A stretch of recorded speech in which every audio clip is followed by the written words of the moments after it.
Morning cactus people. I'm afraid we've just missed the third flower on this Echinopsis today.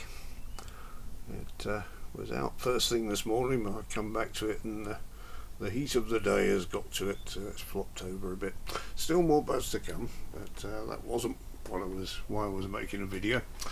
The other day, as most of you know, my computer went down and I'd made an update on the Opuntias that is still trapped on the other computer, and I thought if I ever get it off there, it's going to be out of date anyway, so I'm trying to reconstruct what I was waffling on about. Basically it was just an update on a couple of the plants. The first one, the Opuntia brasiliensis, which is I believe it's a monotypic. It's the only species in the genus. This one we gave a bit of a hard prune. It was just down to this central pad just here.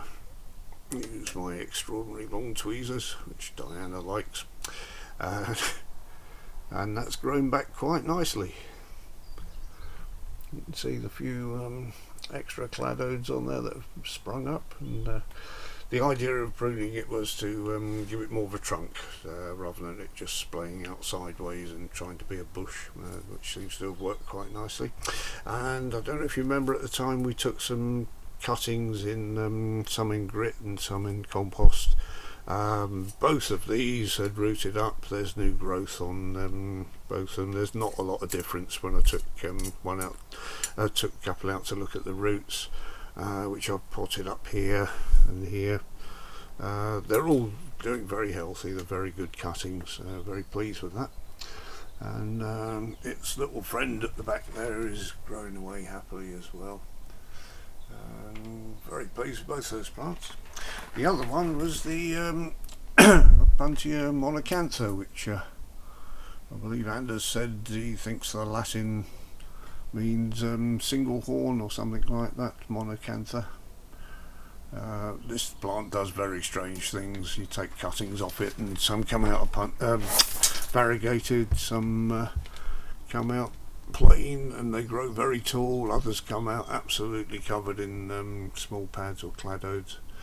You never know what it's going to do, but we again pruned this around the base just to get a bit of a trunk going. You can see the trunk is coming up through here nicely. Both of these plants want to be big trees, so there's no good trying to keep them as small bushes, but that's actually helped the form quite a lot there. You can see looks more like it should do rather than something overgrown. And again we took cuttings just in pure grit, which all of them have done exceedingly well. I potted that one up. I've got still to do the other ones. You can see the new growth on that one, and there's new growth on all of them, in fact. All look very good. So, that was the sort of gist of the video. I'm not going to get the things out to show you the roots again, just have to take my word for it there.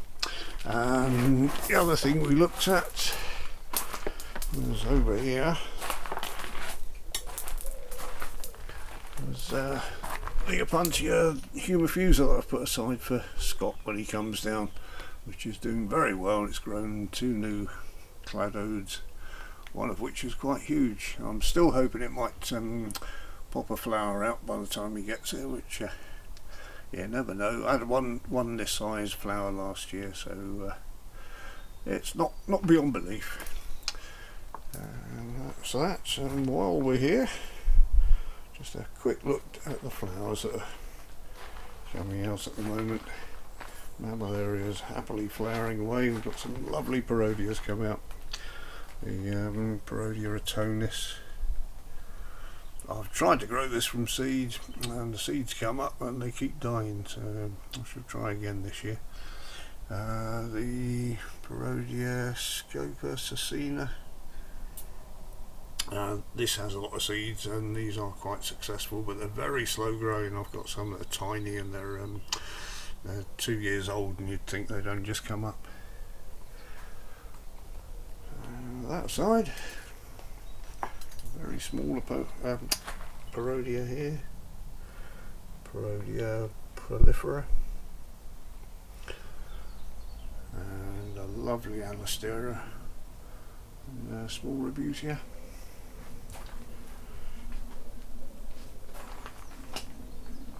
Alright, thank you very much for having a look, everyone.